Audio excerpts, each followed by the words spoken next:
Hi, guys. Welcome back to Vibes Digest. It's your host, Cameron St. Clair, and today is a solo episode. Now, that wasn't the original plan. Originally, I was definitely planning on having a guest. We were going to chat about New York Fashion Week, fashion trends, all the, fun stuff. However, I'm not going to lie. Can I be honest with you guys for a second? I'm kind of happy only because I now get to geek out with you guys over the Kendrick Lamar performance. It was so freaking good. And so, you know what? So much to talk about. Let's just hop right into Vibe Spotlight, where I highlight a specific artist. And of course, that artist is going to be Kendrick Lamar. Now, I find the online reviews so freaking funny because let's think about it now. You gave Kendrick Lamar one of the biggest stages in America, and you guys thought that he wasn't going to do an artistic political statement? Come on. We know him as an artist. I do, however, understand the complaints because, there is that group of people, most people, if we're being honest, who are looking forward to just like a thoughtless, fun Super Bowl performance. We don't really want the think pieces, the hidden messages. We just want to dance. We want to sing. We just want to appreciate the artist's lovely catalog. But once again, if you're going to give Kendrick Lamar a stage in front of 126 million people and Donald Trump was present, hell yeah, he's going to take the opportunity to go a completely different direction. And I'm not mad at it. I'm not mad at all. So, you know what? Let's go ahead and get the bad, if you will, out of the way before the good. I think some people were hoping for some of his more well-known hits, right? Like Money Trees, Be Don't Kill My Vibe. Oh my gosh, is Jay-Z going to come out? Loyalty. Maybe he'll give Rihanna on this stage. Collard Greens, and I'm going to be real with you, I was definitely hoping for Mad City or Backseat Freestyle, but Kendrick definitely went a different direction. I feel as if Kendrick really wanted to highlight the Black experience, and honestly, I get it with the current state of America. Dare I say, if the lovely former Vice President Kamala Harris was currently in the office, we may have gotten all of those wonderful hits that we were looking forward to. However, the current climate of America is not cute. It's not fun. It's not let's dance around. It's a very serious moment. So I actually think this performance was very fitting. And then, of course, like some people could make the argument, well, because of how serious the climate is, we just need a little bit of joy. Like, do we have to keep seeing these type of messages? But if, you could think that way, but also we could say, too, when is the appropriate time, right? And dare I say, also, that the biggest stage probably any artist will ever have in their lifetime, this is the moment to make that statement. So I was honestly debating how I was going to discuss this performance. Should I break down every hidden message, although I'm seeing it all down my timeline? Should I just review the song choice? I mean, I definitely want to provide you guys my interpretation. And let me preface this by saying I'm going to give you guys my point of view from my personal experiences of not only a Black woman in America, but a Black woman working in corporate America. So a little bit of a spin, if you will. The performance kicks off with the statement, "This is the American Great Game" by Uncle Sam, aka Samuel Jackson. It's kind of setting the tone of the performance. And I'm going to be honest, when Kendrick started off by saying the revolution about to be televised, you picked the right time but the wrong guy, some people felt like he was talking about Donald Trump, like, okay, this was the right time to finally select a woman leader. I don't think he was talking about Donald Trump. I think he was actually warning us about what kind of performance this was about to be. AKA, yes, this was the right time for you guys to have a rap artist headlining the Super Bowl. Yes, let's switch it up with the tone of like the beef and everything that was going on musically. This was the right time for Kendrick Lamar to perform, but you probably chose the wrong guy because you're not about to get the performance that you're thinking. You're actually about to get a political statement. And like I said, that's what he did. Now, I'll be honest with you, the statement, "Do you really know how to play the game? Then tighten up," struck a chord with me, especially as somebody who works in corporate America. I feel like a lot of minorities in the corporate America space, we always talk about playing the game, right? Like, what does that actually mean? How do you climb the corporate ladder as a minority? How do you kind of fit into this one particular mode that everyone's expecting? Yeah, we always hear the statements, you can't dress like that, you can't wear your hair like that, you can't talk too loud, don't speak up, know when it's the right moments, kind of just like put your head down and go with the flow. I feel like that's the typical if you will, traditional playing the game, right? Now, I'll give you guys a little example of what I'm talking about. I had a personal experience with a fellow Black colleague my first 6 months into working. And essentially, he told me that I need to play nice with internal partners because I did not agree with the strategic approach for a marketing campaign, which I found very interesting for many of reasons. One, this is kind of why you guys hired me, right? You want an external perspective on something. You want somebody with fresh eyes. So in my mind, I was like, well, why is it so shocking that I am challenging? And I'm using quotation marks for those on audio. Why is it so shocking that I am, quote unquote, challenging a strategic approach when I'm just providing a different perspective, a different outlook, right? I also found it shocking because my tone was very professional when saying this, and I was laying out my reasonings. I was backing it up with data. I felt like it was a very strong but understandable and reasonable approach, right? Also, I found it very interesting that he said that to me because he was a fellow Black colleague, right? So I'm kind of like, like out of all people, you're the one correcting me on like how I should act in this space. But I really think that whole mindset of people telling us, just like follow the rules, don't speak out too loud, especially when you're less tenure. It's almost building like a cycle of trauma, if you will.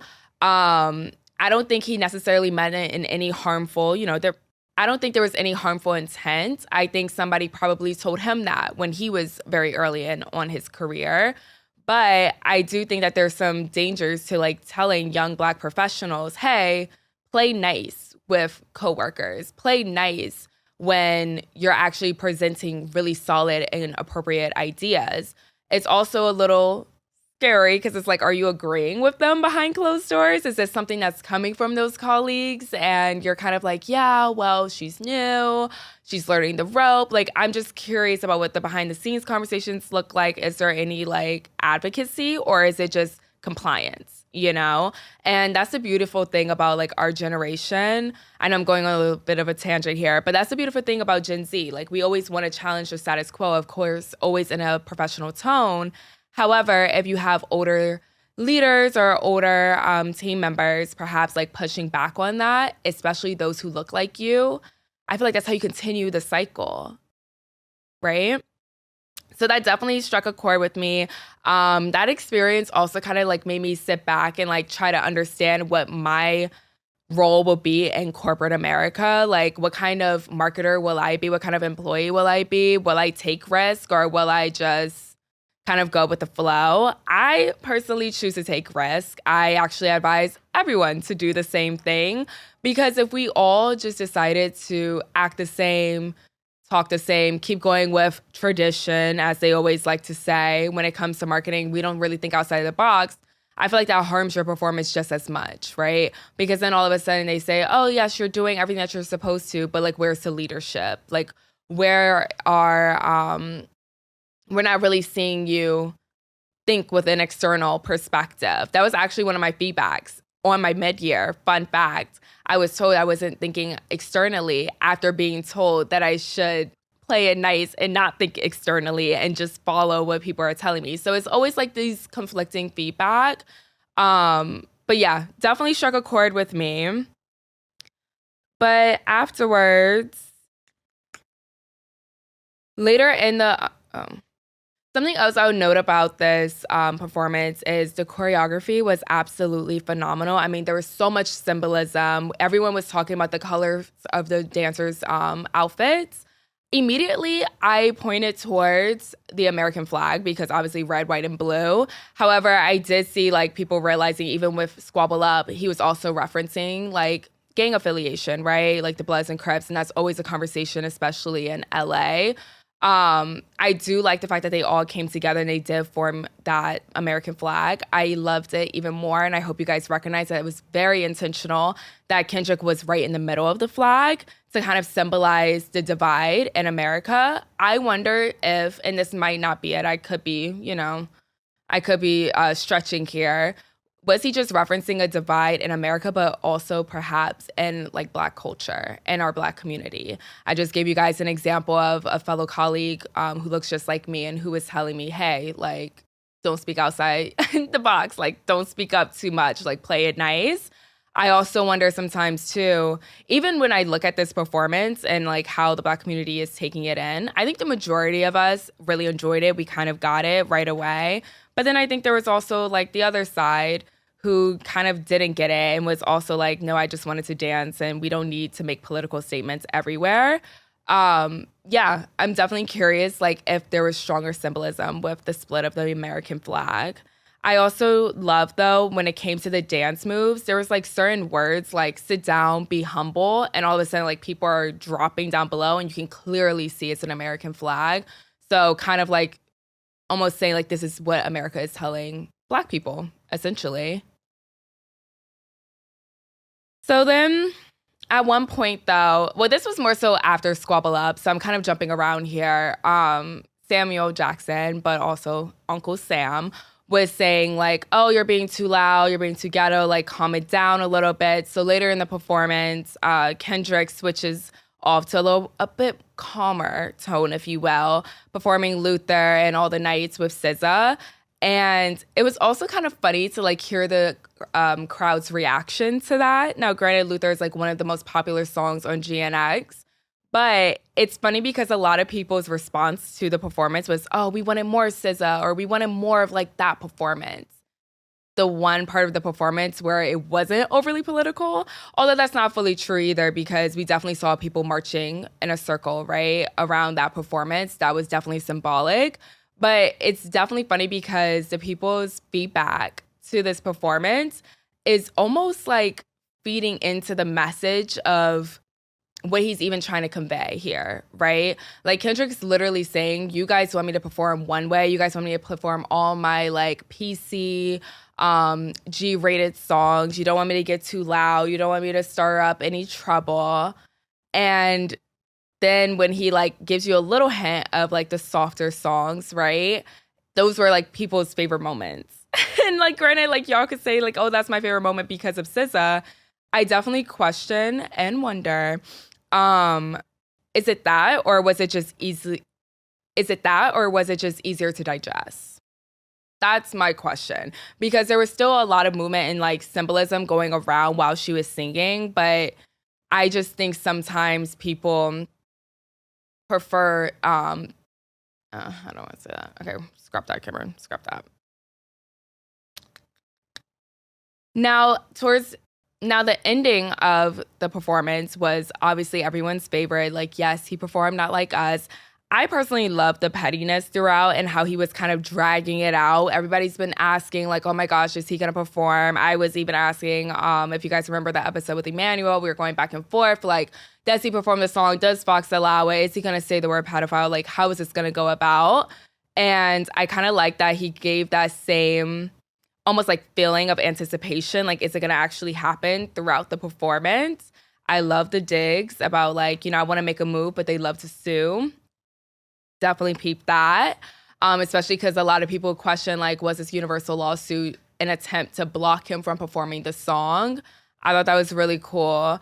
I love the fact that he brought out DJ Mustard. I thought that was really dope. Not a lot of people, I feel like, unless it's like a huge producer, right? Not a lot of people actually like bring them on the stage. So that was really cool, especially like a big stage, like obviously the Super Bowl. And then, honestly, 10 out of 10, I personally screamed. Now, I personally screamed when I saw Serena Williams hopping on that stage and she was crip walking, but I was screaming not from the mindset of that's Drake's ex. It actually annoyed me to no end that was the only thing people were referencing to. People kept being like, oh, this was so petty. Like, oh my gosh, he got his ex on there. Oh, I love this hateful. They kind of like made the performance a hateful lens. And I really don't think that's what it was. Again, like maybe not everyone has the cultural context to like how big of a deal that was. But I don't know if y'all remember 13 years ago, 2012, the Olympics, when Serena Williams was crip walking at Wimbledon, like in freaking London, and she got criticized for it. Y'all were like just disgusted when she was crip walking at the Olympics. Like, I remember that so vividly and how proud Venus was. She was hyping her up. She was pointing to her. She was showing love to her city. And granted, like maybe 13 years ago, this was like a little bit of a different, I don't know, mainstream media didn't like really accept cultural moments like that as much as they probably would today. Like perhaps if she was crip walking at this past Olympics in 2024, maybe it wouldn't have been a little as jarring, but folks were eating her up for that. And that's why it was such a huge deal that literally years later, over a decade later, she's able to do this at the Super Bowl. That was the moment. That was literally the joyful moment. I don't think it was as much to do with Drake. Like, obviously that's a key part. Like, yeah, he got his ex out here like dancing to the song against him. Cool. But I actually think the bigger moment for that was the fact that she is now crip walking at, again, the largest platform probably in America. That's a huge statement right there. Oh, and speaking of huge statements, I also think the last part when he performed TV Off. Now, granted, this is one of his more trending songs off of GNX, but y'all are just giving Drake too much credit. I really don't think that song was in reference to Drake whatsoever. Everybody was like, oh, game over. Like, yes, game over from the American game, right? But when he's like, turn that TV off, perhaps I'm stretching, but is this not in reference to the NFL protests? Question mark?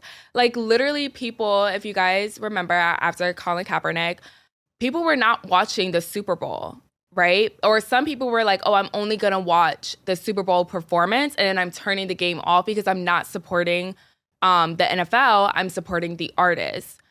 I feel like that was Kendrick low-key throwing shots at the NFL, not at Drake. And he's like telling us turn our TV off after that performance because he recognizes that was a huge movement.